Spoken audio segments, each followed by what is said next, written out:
aniga oo markaa hadalkiisa soo bixi waayay marar xoogay ku tutuumeed ilaa sidee bareeto u dhaxaysay aan isku xabina kursiga dambe ay tooreen gawaadhidii kala waday joogtay ama waxa gaari ka soo tuuray weerarada bay soo qaado isku kaytigeen way duubanay gaariga gaarsiga kuwa gaariga gaarsiga waxa ka laabtay gaari dad rakaabisay waa iska dhaafay qadarku ku dhaca marka kabiye markaan daaqad iska furay kabiye iga daatay waxa iga mas qaatay markii uu sii daayay dadkii baan u sheegay sheekadii waxaan tagay saldhiga waa kodbo ayaa markii baan galabtii ka riboogay xiligu shirkaas ugu dhacayna waxa ahayd saadii oo intii ka dambeysay xiliga gawaadida wadada socotay gawaadida hoonka iga tumay markaan daaqad furay aga kala baxay inuu luqunta yahay maradii wahay ujeedadana ma fahmi waayay waxaan magaalada ugu sheegay intaan waa maqaliyay dadka ninkii taale marada marxa ku duubtay inaan ku sii dhaweyno haddana anigii qortay maray u qabtay waa la yaabay sheekada soo sheegay cusub horena waxaan ugu maqaliyay in makana deegaanka soo qabtay mooyaane aan waxba ka garanayo insha Allah dadkan ama labada nin markii asaarnad gaariga ay luqunta kugu duubeen culamada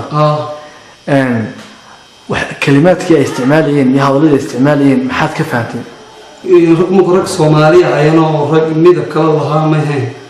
لكن يجمر كلي أنا وضحنا يعني مكسير جوينا هذه صوف ولي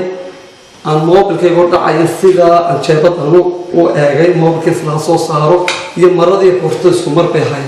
marka waxaan ku qabanaya waa nin kaliya soo waa hal nin oo kaliya ka kala gaarigu wada xoog buu wado in hees buu ugu talacay American صح intaan waan qaylinayay dhinacna waxba iska celinayay صح min xoog buu ahaa qunta xoog u qabtay marada صح ninkii abu markay isla rafana aan faraaka qalinay isla rafana xaniya qabtay xanuunkiiba korayba kacay daaqadka waa iska gaarsay marka furitaanka daaqada xarigina xoog buu socday qawadidii wadada marisaa hoonka in badan qaraacay gaariga daaqada u furay oo cinada ka tani soo garab istaagay inkastoo daaqad xaqa midig aan ka furay oo dhinaca kale wadada ugu sii jeeday laakiin waa shaqo saas ugu dhacmarka ninka falkan kugu la kacay wajigiisii masiiga wajigiisu waan garanay waa nin ila dahaba ayuu xirnaa nin asoo buuro buuha khamiis toogaa buu xirnaa waxaan umaamada moodii kiishad buu hayo ma ku ugu toobay naqas ugu dhigay ninka isla xabeynay oo waxa iska saari waayo marka waa ma maamada waxa qalad loo waa wax suusuuc iyo wax amoodi cadariya mid weyn kuloos oo maartay naqaskaygu diidayo oo dhidi bal intii marka ay iga tuureen meesha xoogay ma dhidi badanigi oo hal kali waay oo gaariga qabta waladi kale gaariga suusuuc wato rag iyo dumar wada socday hayeen maga iyagu waxay moodayeen dad aan iskeeranayna aan meesha isku dhaxlaynay oo sida awadeed aan magaran salay ii qabta ay waystay markii warkayga hayna beedaan iska dhaaf aqoon wax kale kula doonis markii aad xiriiray saldhiga aad ku dirisay in dhacdadani ku dhacday ma laga hawlgalay walaalo inkastoo aan ku noqon laakiin wixii markii